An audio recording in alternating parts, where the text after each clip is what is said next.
bonjour. Nous en sommes aujourd'hui à notre dernière entrevue de notre série Un café avec, qui porte sur les candidats à l'élection du 1er octobre dans Port-Neuf. Nous sommes avec Mme Constance Guimont, qui est la représentante du Parti citoyen au pouvoir. D'abord, on vous demande toujours de choisir vous-même le lieu où on va faire l'entrevue. Alors, pourquoi vous avez choisi ici le parc Allemand-Robitaille? Le parc Allemand-Robitaille est très joli, très tranquille et le décor est magnifique. Bon. Alors, on va se déplacer, on va aller s'asseoir sur notre petit setup là-bas, puis on va poursuivre l'entrevue. Très bien. Merci, madame. Très bien, merci. Cette série a un peu pour but de connaître la personne. Évidemment, le parti aussi, et la politique aussi, mais en tout début, on va commencer par vous-même, Madame Guimont. Vous venez pas de la région ici, là, vous m'avez dit... Non, je suis originaire de l'Abitibi-Témiscamingue. OK. Vous avez demeuré là, vous avez eu... Oui, plusieurs années, Votre enfance, vos études, j'imagine. Exactement, puis, oui. Et puis, maintenant, vous résidez ici à Saint-Raymond. Exactement, mais auparavant, j'ai demeuré quand même 30 ans à Québec, à Sainte-Foy précisément. OK, puis ça me donne l'occasion de vous dire qu'est-ce que vous faisiez comme travail, comme carrière? J'ai été à mon compte pour l'hébergement dans les résidences pour étudiants étrangers. OK. À mon compte. Donc, vous en avez reçu... beaucoup, oui, beaucoup. Dans plusieurs années. Et puis à ce moment-là, vous les logiez, puis... Exactement, et puis j'ai appris beaucoup des étudiants étrangers. Ah, oui, ça venait de tous les 4 continents. Des 4 continents, OK. OK. Votre vie familiale, vous avez des enfants? Oui, j'ai un fils. Des petits-enfants? Et des petits-enfants, 3 beaux petits-enfants. Oui, oui, que vous avez l'occasion de voir, puisque je pense qu'il demeure à Québec. Il demeure à Québec oui. Dans le moment. À part votre travail que vous avez fait, est-ce que vous aviez été impliqué socialement dans des causes ou... Pas vraiment. J'ai déjà fait du bénévolat étant plus jeune. Et puis, depuis plusieurs années, je me penche vers l'écriture. OK. Ça occupe beaucoup de mon temps, à part de mes petits-enfants. Vous écrivez sur les sujets qui vous préoccupent? Non, pas vraiment. Je me penche surtout sur les grands auteurs en philosophie. Ah, oui? Alors, j'essaie de les comprendre. OK, donc vous êtes une grande lectrice aussi. Oui, j'ai lu, oui. Oui. Est-ce que vous avez un parcours universitaire aussi? Ou... j'ai fait un cours classique. À l'époque, c'était... Ça se donnait-tu en Abitibi, ça? Oui, avec des religieuses à l'époque. Et puis ensuite, j'ai fait un cours, un DEC en bureautique. OK. Que j'ai pas, donc j'en ai pas profité. Vous n'avez pas travaillé dans ce domaine? Très peu, un petit peu dans les bureaux, mais très peu. Je vais vous demander, je sais que votre parti citoyen au pouvoir, c'est le citoyen, mais je vous demande quand même quelles seraient les qualités ou les traits de personnalité qui feraient que vous seriez une bonne députée, une bonne représentante pour les citoyens. Ce serait surtout l'intégrité, dire la vérité aux citoyens, que les citoyens m'amènent leur vérité.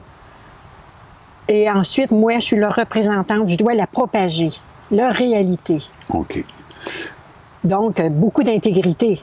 OK. Ne pas... C'est surtout la grande qualité pour vous, c'est... je pense que oui. L'intégrité d'esprit, l'intégrité dans tout le processus politique. OK. Ce qu'ils me disent, je dois le répéter. OK. Est-ce que ça fait longtemps que vous êtes engagé en politique? Non, pas vraiment. C'est un parti émergent. Ça fait environ 1 mois et demi que je le connais seulement, que j'ai lu leur plateforme. OK. J'ai essayé de la comprendre. OK. Je suis pas en sciences politiques. Mais quand même, avant, est-ce que vous intéressiez quand même à la chose politique? Oui, c'est sûr que je m'intéressais. Sauf que depuis des années, je trouve qu'il y a des répétitions, c'est toujours du pareil au même. Donc, le citoyen est encore mis un peu de côté. Ce sont les élus qui décident pour le citoyen. Okay. Nous, on voudrait que ce soit le citoyen qui gouverne et non l'État qui gouverne. C'est le citoyen qui doit prendre ses responsabilités. OK. Qu'est-ce qui a fait qu'à un moment donné, ça l'a allumé, là, il y a une flamme politique qui s'est éveillée en vous? C'est quand j'ai pris connaissance du programme de Citoyens au pouvoir, ça m'a allumé. Citoyens au pouvoir du Québec. Si le citoyen prend plus de place, est plus responsable, ça ne sera que mieux pour la société québécoise. Qui prennent plus de responsabilités locales et nationales, bien sûr, à grandeur du Québec. OK. Quelle est votre vision de Portneuf ici, ou votre connaissance de Portneuf, votre vision, comment vous voyez? La vision de Portneuf, il y a des grands enjeux qui sont déjà connus, mais sauf l'environnement, on en parle moins dans le Grand Portneuf. C'est que les citoyens doivent être préoccupés par ça, et les changements climatiques et l'environnement, j'en suis persuadée. Mais dans les grands enjeux actuels, je crois qu'on n'en parle pas suffisamment. OK. Il faudra en parler beaucoup plus. Mais la santé, tout ça, vous voyez ça comme des... La santé, je trouve aussi peut-être que les personnes vulnérables, les jeunes, les aînés, manquent suffisamment de soins, les ressources sont insuffisantes pour eux. Alors, du côté de la santé, c'est mes préoccupations. Les citoyens vont encore décider. C'est encore eux. Je ne suis que leur porte-parole, la représentante du Grand Portneuf. Avant qu'on débute l'entrevue, vous m'avez parlé aussi du problème de la main-d'œuvre qui vous préoccupait aussi. Donc, Oui, bien sûr. Il y a une idée qui me vient en tête. C'est, j'allais au métro il y a quelques semaines, et puis le métro annonçait qu'il serait fermé un samedi, faute de main-d'œuvre. Vraiment, j'ai resté excessivement surprise. Est-ce que votre parti prône comme façon de résoudre le problème de la main-d'œuvre l'immigration ou...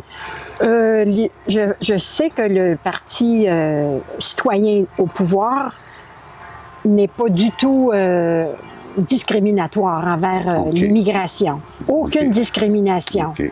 Mais encore, c'est les citoyens qui doivent décider. Je le répète, je suis leur représentante.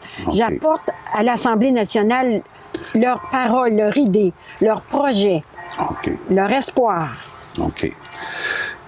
Votre vision du Québec, c'est un peu la même chose? Un peu comment vous voyez le Québec? Oui, je vois plus de justice sociale, moins de corruption dans les institutions publiques, plus... alors, voilà, un peu plus de justice sociale. Ça comprend tous les systèmes, tous les niveaux. OK. Est-ce que vous trouvez que le monde, dans son ensemble, va bien ou... Eh bien, si on regarde actuellement ce qui se passe, c'est que l'écart entre les riches augmente toujours. Les riches et les pauvres. Alors, et puis, on parle de changement climatique à grandeur, ce qui amène beaucoup de pauvreté. Et c'est ce qui est préoccupant pour le monde actuellement. C'est le concept du Parti citoyen au pouvoir, c'est ça qui vous a emmené vers ce parti-là? Oui, redonner plus de responsabilité à chacun de nous, à chacun des citoyens, à l'échelle locale et à l'échelle de l'État national. OK. Je sais que vous développez le concept de la démocratie directe. Je pense que c'est de ça que vous nous avez parlé un petit peu, mais quand même, allez-y. La démocratie directe, c'est que le citoyen prend sa place. Et puis, c'est un concept qui existe en Suisse depuis des centaines d'années, qui est voté par des référendums. Tous les grands enjeux sont votés par des référendums.